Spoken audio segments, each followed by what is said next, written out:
He loves me so much, he got up before noon today. He's Michael Wilbon, pardon the interruption, co-host and NBA analyst. Good morning, Mike. Dan, yes, before noon, that's reserved for a select few, as you know me well for a lot of years. Good to see you. What is your number one story tonight on Pardon the Interruption? Do you know that now? You know what? I have not talked to anybody, but it's got to be Anunoby. Unless, Dan, we got to say unless, right? Because the events overtake the day. So look, college football can have events that overtake the day. And if there's news, I mean real news, not these things that every network puts down as breaking news, which are, most of the time, not breaking news. I think where I sit now, it's Anunoby, but I reserve the right to, find out at 3:40 Eastern time that things have happened. And like I said, college football, obviously the place where college football is in a place where it could dominate the news any given day. It ain't gonna be Adrian Peterson. It's just not that anymore. Adrian Peterson being released or going away or going somewhere else, that could have been the big news 5 years ago. Not anymore, and it ain't Earl Thomas. So and we're not an NFL-centric show like so many. So I think it's gonna be Anunoby and that shot and the continuing drama of the NBA playoffs, I think. I was wondering this last night when I knew you were going to come on, and I wondered, where did the hot takes start? Like, did you and Tony unintentionally come up with hot takes when you started? Pardon the interruption? No. Not in a bad way, but just... No, I know what you mean. Dan, I think, and you were there for the beginning of this. I was with you for the beginning of this a lot. I just think it evolved it's like our conversations when you and I and John Barry were sitting around, or you and I and Scottie. I mean, they're passionate opinions. Oh my God, I hate the phrase hot takes. I know you didn't mean it in that way in terms of this discussion. I hate it because it sounds trumped up. Like when PTI started, there were people that said, are you guys going to think of this as, remember that show on CNN, Crossfire? Yeah. Where the producer would call you and see what you thought before they booked you, right? And so, no, we thought of it more as Siskel and Ebert. I mean, these are opinions we had. If we agreed, we agreed. If we didn't, we didn't. Like, I think Tony and I probably agree, I don't know, I'm going to say 60 to 70% of the time. We get there loudly and differently, but we didn't, like, we hear the word hot takes and both of us just start shaking our heads.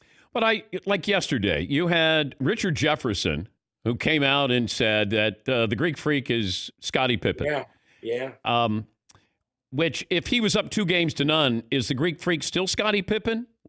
That was my thought. Like, he's down 0-2. Well, now he's Scottie Pippen. If he was up 2-0, he's Michael Jordan. And then you had Jay Williams then follow up and go, LeBron, he was Pippen to Dwayne Wade's Michael Jordan. Do they really believe those things? You know what? This is a great question. And knowing both those guys, I don't think Richard ever trumps up anything. I think he tells you what he believes. He's really straight. Not that Jay Will isn't, but I think they have come along, particularly Jay, who's a little bit younger even than Richard. No, a little bit younger. I think they've come along. They've grown up in the culture, Dan, at a time in which these things are packaged, because they have grown accustomed to speaking about sports. Like, you can tag something else along. How about numbers? You and I would not, at any point in the first 20 years of our careers, ever started a discussion of a baseball game with WAR or any number. We just wouldn't have done it, and you and I wouldn't do it now either. But somebody might try to lead us to do it.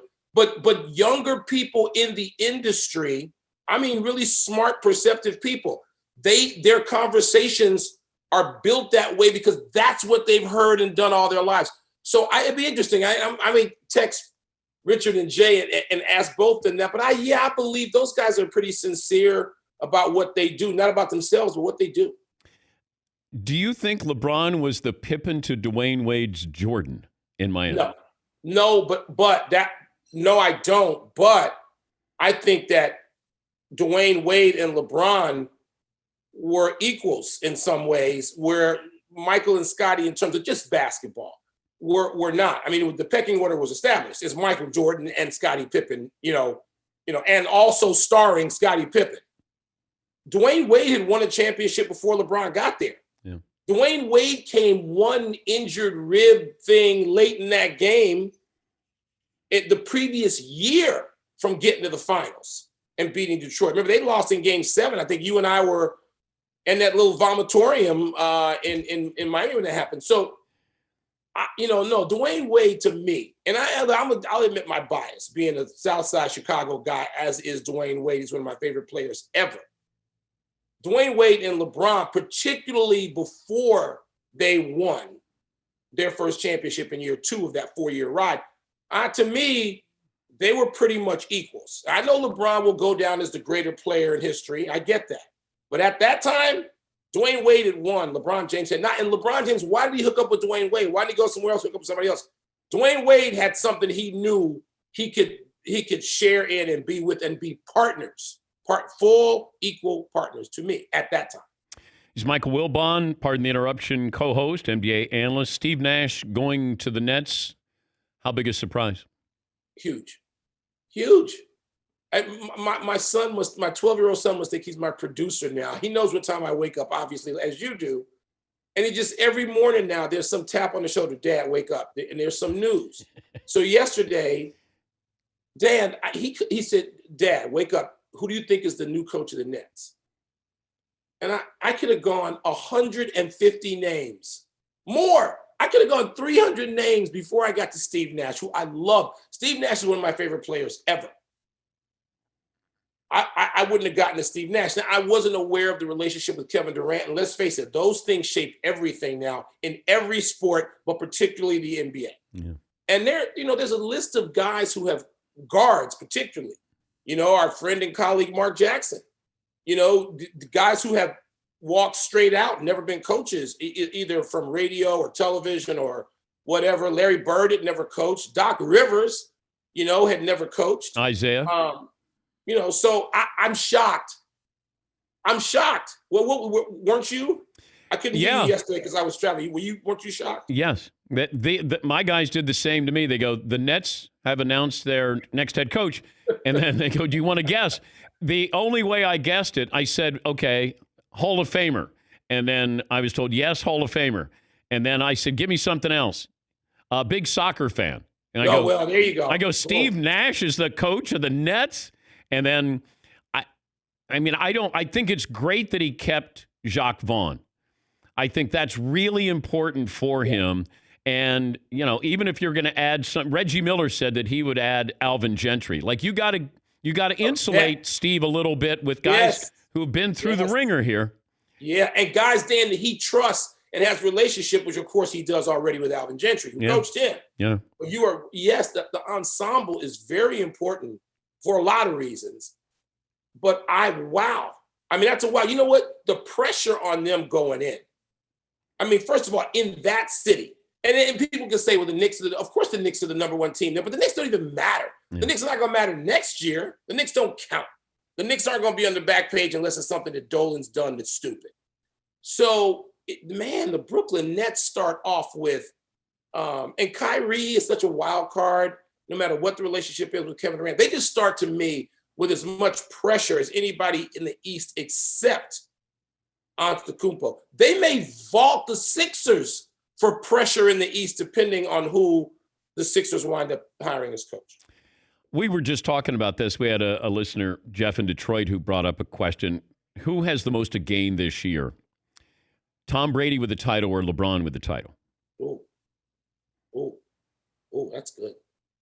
LeBron. Yeah, that's what I think I said too. I don't even know the Tom Brady. Tom Brady's so far out there in the Saturn's rings. I'm not sure. And even with LeBron, and I'm never going to say LeBron is better than Michael Jordan or as good as, and that's not going to happen for me. How many? While I have LeBron on my Mount Rushmore, I'm not putting him with Michael. His legacy set too, as far as I'm concerned, but it could be enhanced a little by a championship with a third team. That'd be a pretty big deal. Who has more rings, Saturn or Tom Brady? Yeah, Brady, you know what? They're going to have some pressure now, too. They're so loaded. And, Dan, why aren't these other teams trying? Why is it that they appear to not be trying as hard as Tampa? And Tony and I have a bet. I'm taking Bill Belichick and Cam Newton to have more wins than Tom Brady. Okay. And I know I'm probably in the 15 to 20% group on that. There's probably 80% plus that are saying no, they'll take Tom Brady. I'll take Bill Belichick. Mike, that's a hot take right there. or just two old guys sitting around having an opinion, either one. I know. I don't know how it just became, hey, that's my opinion too. That's a hot take. Hot take. The marketing people, I hate the marketing people. I hate them all, except the ones I work for. 6 days until the NFL season. The number one storyline going into the season is what? Other than Brady, let's say. Well, the first one to me is, can they get through it? What's it going to look like? Oh, so you would say Corona or social justice? Yeah. Can they get through it? And some of the sidelights. And, the focus is going to go very quickly to Jerry Jones, who has been hiding under a desk most of the summer, who can run his mouth whenever it is easy, but when it's difficult, can't be found. I hate guys like that. And I'm not a guy who hates Jerry Jones. I think Jerry Jones is good for sport. He's good for business. He's certainly good for the business of the NFL. But his performance this summer has been pretty disgraceful to me. That's a judgment. Yes. But if we're talking about on-field stuff, I think it becomes, at the beginning, Dan, I think we're all going to look at Brady Belichick outside of our local circumstance. For me, it's, can the Bears, after 101 years of competition, find a quarterback yet? I mean, there's been Sid Luckman and Jim McMahon in 100 years. And now we got these two guys, and Nagy's not going to announce the starter. That probably means we still don't have a starter. The quarterback to me is still Jim McMahon. I can find him on a golf course in Scottsdale anytime I want. And for me. I mean, I think these things are very local still in the NFL, at least to start the season 2 weeks in. If the Bears are 0-2, it becomes something else. You shift your focus. And, Aaron Rodgers is certainly, Aaron Rodgers and that whole thing is way up on that list. That's a sneaky. Can you imagine if the Packers don't make the playoffs? Oh, my God. Aren't we looking at Joe Montana and Kansas City? Aren't we looking at that? Joe Montana, Steve Young? Depending on what Love does this season in practice and whether he impresses his coaches. Jordan Love is not ready anytime soon, and I think that's why Aaron Rodgers gets 2 years. If he wants him. Well, if you're Aaron Rodgers, do you say, you know what? You really love this guy? Let me see how much you love this guy. Yes. I'm gonna leave. It's like somebody's going steady with you just because they want to have a girlfriend, and then they're just waiting for that other girl to break up with her boyfriend, and then you're going to go with. I would just expedite this and just say. Well, I think Rodgers can just make that call, and so listen. Suppose they go south. Could it happen sooner? I'm not saying a mid-season thing is going to happen. Just by the time we get to the end of this season, whenever it is or whatever it looks like is Aaron Rodgers? Is that a divorce already? Are they just consulting each other's attorneys? Is that what they're doing? I could see that, but I don't know, man. It's kind of hard for me to think that Aaron Rodgers is going to put up with that soap opera for 2 years if he's playing like the Aaron Rodgers of last year. I wouldn't if I was him. Well, plus they didn't get him any weapons. They got him a fullback and another running back. And they didn't, and receivers have been out there. Look, first of all, the Packers just could have called Jacksonville and said, look, we'd like 2 or 3 of your guys. Can you send them up? We'll send a plane for them to help Aaron Rodgers, and they haven't done that. And if I was Aaron Rodgers, I'd be frosted. I would be. I mean, Aaron Rodgers is this is tough for a Bears guy. Aaron Rodgers is my favorite quarterback probably ever. Certainly the last 25 years. My favorite guy, not saying the best guy, my favorite. And so to see him have to put up with this is just insane. Would you give up a month's pay for Aaron Rodgers to be the quarterback of the Bears? Can I talk you down to 3 weeks? 2 weeks. That's almost a yes. 2 weeks without a paycheck for Aaron Rodgers. Yeah. You know what? Yeah. As great as Rodgers is, he couldn't overcome the Bears, Mike. You don't think so? You know, quarterbacks and wide receivers go and die in Chicago. They do.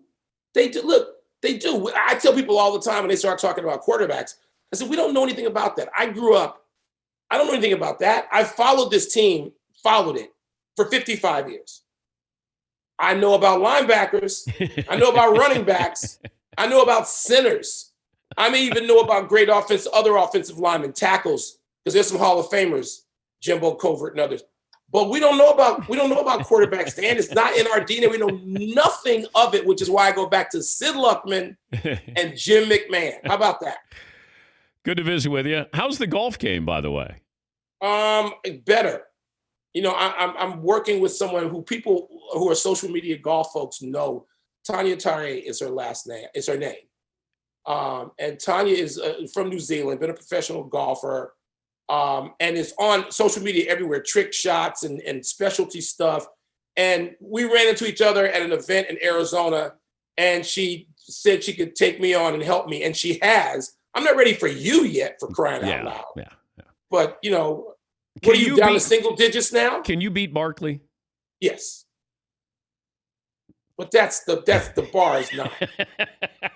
Charles is going to kill me for saying that, as you know. You just got me in trouble with the big Good to visit with you. Have a good weekend there, Mike. Thanks. Thanks, Dan. It's All good right. to see you, man. Appreciate it. Mike Wilbon from Pardon the Interruption.